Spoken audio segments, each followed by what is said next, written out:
तर नमस्कार विद्यार्थी मित्रांनो, तर आजच्या व्हिडिओमध्ये आपण तलाठी भरती MPSC गट क या संबंधित महत्त्वाचे प्रश्नसंच बघणार आहे। प्रश्नपत्रिका ही IMP प्रश्न आहे। हे 2023ची प्रश्नपत्रिका आहे।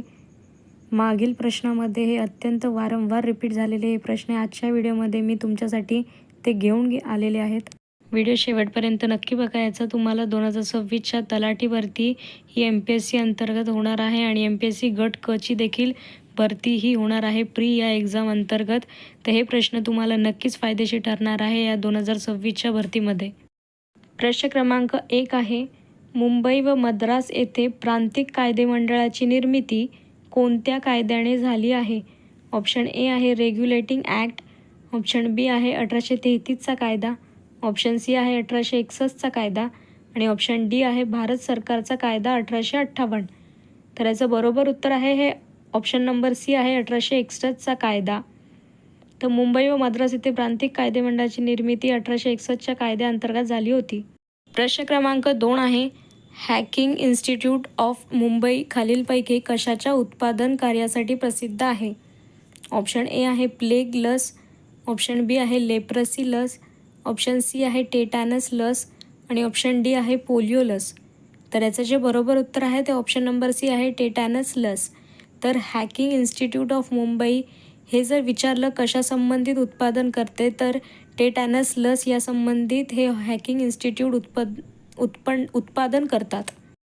हे जे प्रश्न आहे हे आम्ही वेगवेगळ्या पुस्तकातून आणि मागील वर्षाची जी तलाठीची एक्झाम झालेली आहे आणि MPSC गट क या पुस्तकात अंतर्गत जे प्रीमध्ये प्रश्न येऊन गेलेले त्याचा एक वेगळी आम्ही अभ्यास करतो, स्टडी करतो आणि जे IMP क्वेश्चन्स आहे ते आम्ही या व्हिडिओमध्ये म्हणजे प्रश्न घेतो। त्याच्यामुळेच व्हिडिओ शेवटपर्यंत नक्की बघा। प्रश्न क्रमांक 3 आहे, बुडाच्या पोरी वन्यजीव अभयारण्य हे भारतातील खालीलपैकी कोणत्या राज्यात आहे? ऑप्शन ए आहे आसाम, ऑप्शन बी आहे छत्तीसगड, ऑप्शन सी आहे गोवा आणि ऑप्शन डी आहे महाराष्ट्र। तर याचं बरोबर उत्तर आहे ते ऑप्शन नंबर ए आहे आसाम। तर बुडाच्या पोरी वन्यजीव अभयारण्य हे भारतातील आसाम या राज्यात आढळते।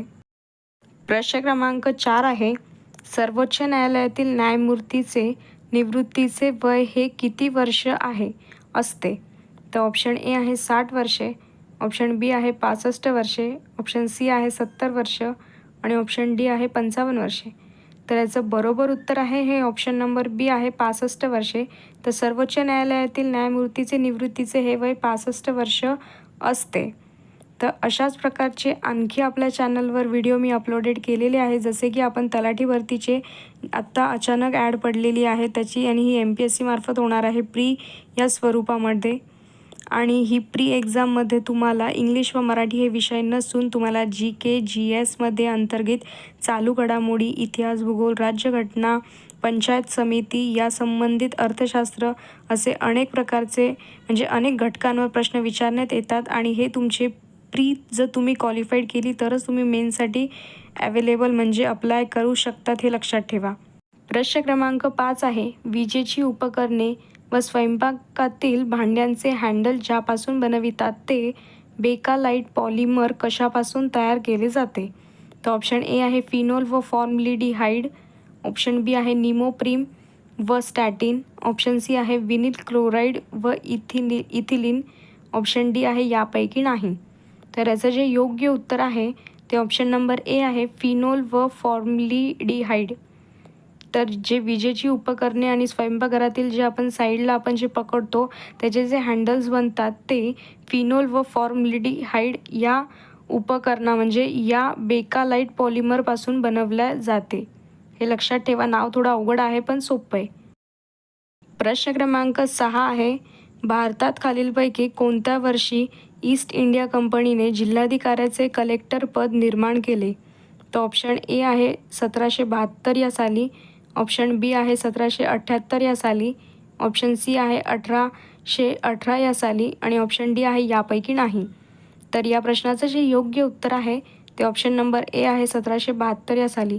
तर भारतात 1772 या साली ईस्ट इंडिया कंपनीने जिल्हाधिकाऱ्याचे कलेक्टर जे आपल्या म्हणजे जिल्ह्यामध्ये जे महत्त्वाचे असतात, जे सगळे नियोजन बघतात, हे जे कलेक्टर पद आहे हे 1772 या साली ईस्ट इंडिया कंपनीने निर्माण केले? तुम्हाला विचारू शकतात की हे कलेक्टर पद कोणी निर्माण केले? तर हे ईस्ट इंडिया कंपनीने निर्माण केलेले पद आहे आणि केव्हा केले? तर हे 1772 या साली कलेक्टर हे पद निर्माण करण्यात आलेले आहे. प्रश्न क्रमांक 7 आहे, भारतीय राज्यघटनेच्या अनुच्छेद 11 नुसार खालीलपैकी कोणाला नागरिकत्वाच्या अधिकाराचे नियमन करण्याचा अधिकार आहे? तर ऑप्शन ए आहे भारताचे सर्वोच्च न्यायालय, ऑप्शन बी आहे भारताचे पंतप्रधान, ऑप्शन सी आहे भारतीय संसद आणि ऑप्शन डी आहे भारताचे राष्ट्रपती. तर याचं बरोबर उत्तर आहे हे ऑप्शन नंबर सी आहे भारतीय संसद. तर अनुच्छेद 11 यानुसार भारतीय संसद नेमणूक करू शकतात. प्रश्न क्रमांक 8 आहे, जैन आणि बौद्ध धर्माचा तुलनात्मक अभ्यास a comparative study of Jainism and Buddhism या पुस्तकाचे लेखक कोण आहेत? तर ऑप्शन ए आहे दिवाकर मोहंती, ऑप्शन बी आहे नाथमल, ऑप्शन सी आहे रंजना कुमार आणि ऑप्शन डी आहे ब्रह्मचारी प्रसाद. तर जैन आणि बौद्ध धर्माचा तुलनात्मक अभ्यास या पुस्तकाचे लेखक हे ऑप्शन नंबर डी ब्रह्मचारी प्रसाद हे आहेत.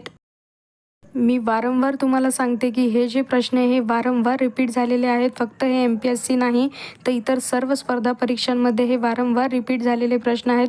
त्याच्यामुळेच सांगते की हा जो व्हिडिओ आहे हा नीट तुम्ही मन लावून बघा. या व्हिडिओचा नक्कीच तुम्हाला फायदा होणार आहे. प्रश्न क्रमांक 9 आहे, खालीलपैकी कोणत्या धार्मिक परंपरेमध्ये संसार आणि निर्वाण या संकल्पनेवर विश्वास ठेवला जातो? ऑप्शन ए आहे बौद्ध धर्म, ऑप्शन बी आहे ख्रिश्चन धर्म, ऑप्शन सी आहे शीख धर्म आणि ऑप्शन डी आहे इस्लाम धर्म. तर याचं जे योग्य उत्तर आहे ते ऑप्शन नंबर ए आहे बौद्ध धर्म. तर बौद्ध धर्म या धर्मामध्ये धार्मिक परंपरेमध्ये संसार आणि निर्वाण या संकल्पनेवर विश्वास ठेवला जातो. प्रश्न क्रमांक 10 आहे, खालीलपैकी कोणत्या समितीला महाराष्ट्रातील लोकशाही विकेंद्रीकरण समिती म्हणून ओळखले जाते? ऑप्शन ए आहे PB पाटील समिती, ऑप्शन बी आहे वसंतराव नाईक समिती, ऑप्शन सी आहे बोंगीरवार समिती आणि ऑप्शन डी आहे अशोक मेहता समिती. तर याचं जे बरोबर उत्तर आहे ते ऑप्शन नंबर बी आहे वसंतराव नाईक समिती. तर वसंतराव नाईक समिती या समितीला महाराष्ट्रातील लोकशाही विकेंद्रीकरण समिती म्हणून ओळखले जाते. तर आजच्या व्हिडिओमध्ये आपण काही 10 महत्त्वाचे प्रश्न बघितलेले आहेत. डेली आपण ही सिरीज चालूच ठेवणारच आहे आणि आपल्या चॅनलवर आपण अंगणवाडी सुपरवायझर भरती 2026 या संबंधित डेली व्हिडिओ अपलोड करतो. मग ते कायद्यावर असो की कोणत्याही पोषण अभियांत्रिक तांत्रिक या प्रश्नांवर. तर व्हिडिओ शेवटपर्यंत नक्की बघितला त्याबद्दल धन्यवाद आणि तुम्हाला याचा नक्कीच फायदा होणार आहे. तुमच्या फ्रेंड्स फॅमिलीमध्ये शेअर करा आणि तुम्हाला कोणत्या विषयावर आणि कोणत्या टॉपिकवर व्हिडिओ हवा असेल ते मला कॉमेंटमध्ये एकदा नक्की कळवा. आपण त्याच्यावर लवकरात लवकर व्हिडिओ घेऊन येणार आहोत. धन्यवाद.